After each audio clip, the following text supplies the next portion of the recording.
Hello there, this is Coach Sammy33, and it's time to go over the top 25. Basically, kind of a review of what's happened since I've been out of commission. Still kind of not healthy, slowly working my way back to being able to get my league games in and get some streaming in.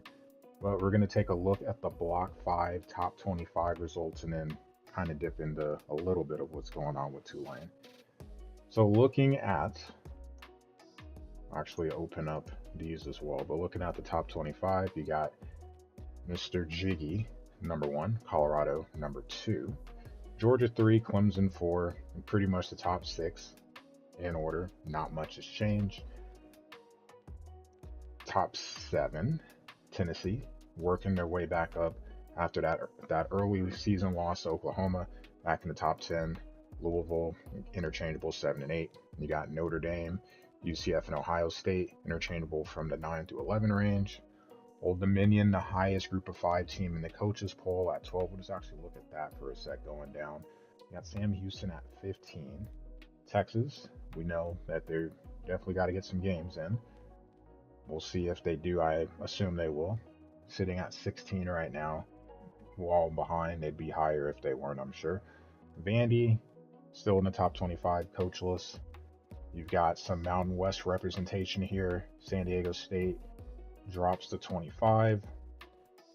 Fresno 24. Southern Miss 23. So group of 5 prevalent in the coaches poll. Got the MAC represented by Chip at 20. And then you got North Carolina at 18. Iowa 17. They've worked their way back up. Florida is going to be the question mark. Probably the team I'm most curious about in the top 25 to see how they finish out the season. And then looking at the others receiving votes, you've got AAC, close, but not close enough. East Carolina at 26, Tulane at 27. Looking at the media poll, not as many group of 5 teams. You've got Old Dominion at 16, Sam Houston at 18, Kansas State at the 19 spot, higher in the media than the coaches poll. Texas still in there at 23, Arkansas 24, East Carolina 25, Southern Miss 21. So, and at TCU at 22. Don't want to forget them. The TCU's not in the coaches poll. You see they're a little out the ways here. Arkansas is in the media poll. They are behind a few teams closer to the 30 range in the coach poll. And then Tulane sitting at 26, so close, but again, not close enough. Looking at the difference, this is definitely a harder poll for me to rank. I sit here at 31, so I'm 51 points off. Wasted memory, the closest 31 off. You can see my poll, for the most part, not too different. I think where I go a little different is the 8th spot. I had Notre Dame at 8, Central Florida at 9, Louisville at 10. 11's the same. I have Old Dominion down at 15. It's a little bit harder to see because it's higher up, but you see that's my top 25. I got Texas at 25. East Carolina's in there. Southern Miss, TCU, Kansas State, Wisconsin. And then, what's the farthest one off? Like 178. Old Dominion at 3. Old Dominion, like top 10, and for some things, that's a conversation for another day. Everyone's entitled to vote how they so choose. Hey, I had the best one this time. Sweet. Even though clearly out the gates to begin with. This is a tough one for me because I have Georgia at 2 and I have CU at 3. Even though CU is undefeated, they've been higher up. It's because of the strength of schedule playing ranked SEC teams. For me, though, I try to be really fair in terms of moving people up and down, mostly with losses. I'll bump people down and slot people up. When you start to get into conference play and you're in a power conference and you're playing tougher teams, I'm going to start bumping those teams up. There's no knock on anyone that was rated higher. It's a constant resume check. Just they're starting in different places, so where they end, like where they're moving to, is going to be different for each one. That's kind of how I look at it. So for me, that's why I have Georgia at 2. They bump Colorado because Colorado's had the Big 12 hasn't been as strong. Definitely not like it was last season. But the SEC is clearly a landmine, a minefield, just landmines everywhere. And Georgia has got wins against ranked opponents. That's going to weigh and factor into my voting. Also, I have Tennessee at 7 for the same reason, ranked wins. Got Louisville at 10, Ohio State at 11, then going down. Old Dominion got him at 15, and it's again, he's undefeated. I know how good he is, but it's part of it is the coach, but part of it is also the resume of the team. Granted, Iowa has 2 losses, but Iowa and Florida have 2 losses. I can drop them, but still, they're playing against better competition, tougher teams.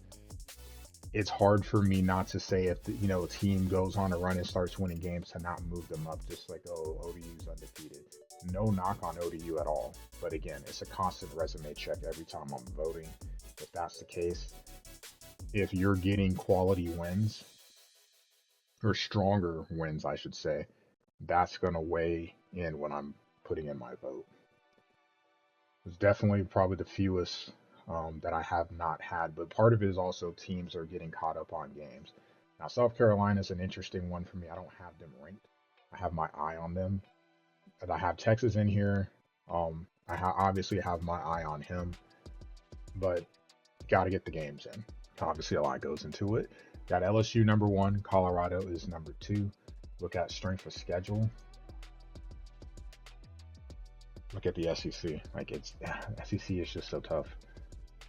South Carolina, Kentucky, Florida, LSU, Mississippi State, Tennessee, Ole Miss, all these teams are sitting up there. Super, super impressive. Got Colorado 24, Georgia's 27. Got to go all the way to the bottom. And coming up, Sam Houston, 129. That's why, even though they're undefeated, I don't factor.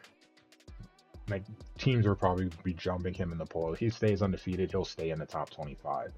But I can't imagine him ever going over.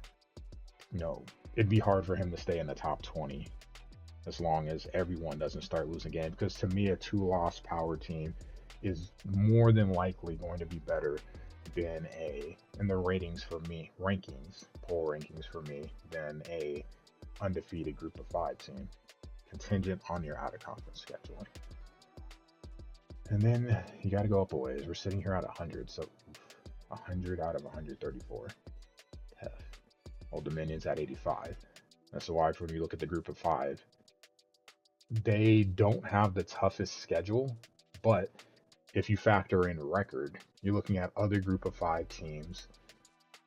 San Diego State right ahead of them, but they have 2 losses. Middle Tennessee ahead, but 2 losses. He beat Georgia Southern, I believe, but 2 losses, obviously, because he gave him 1.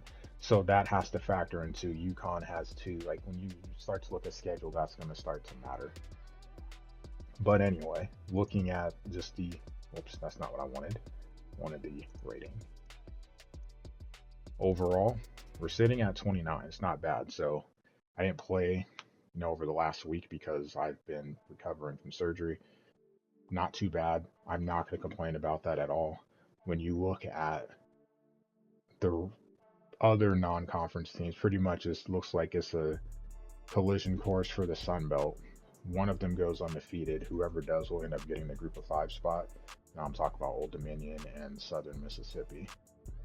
So we'll have to see how that plays out for the stretch run for sure. And then looking at us, 2/3 of the way through the season, 4 games left. Thankfully 3 at home. So hopefully we can continue to get some wins and maybe play for a conference championship. Just missed out on an opportunity with Western Michigan. 2 close losses. 2 close losses. One to Vegas, one to D. Kennedy, 2 of the better guys in the league. And then last season, 2 losses again, 2 1-score losses. I'm trying to remember, Wyoming and Colorado State. So one extra loss. We win one of those games. I think we win the tiebreaker and we get a chance to play. Probably would have been a rematch against San Diego State. I don't know. But that's not for me to worry about because we didn't do it. So we're in a situation now where we control our own destiny again, coming down to the stretch run. 4 games left. We know if we win all 4, for sure, we're in the conference championship game. If we win 3, likely, depending on who that other loss is to, but the easy way of doing it is just to win the games, right? Looking at stuff, strength of schedule, I already looked at that. That's 100. You've got the opponent records almost at 33%. No quad 1 games, 2-1 in quad 3 games, or sorry, quad 2 games, and then 5-0 against the bottom half. 1-1 in top 50 Massey. I'd have to see who's who. Maryland and Duke. Boise, I have a feeling they'll creep back in as the season progresses. We'll see about other people in the AAC. And yeah, Duke and Maryland, like pretty much that's going to end up being, we'll have to see about Boise. So Boise ends up getting into the Mountain West Championship and winning. That one probably looks a little bit better that we went on the road and beat the Mountain West champs.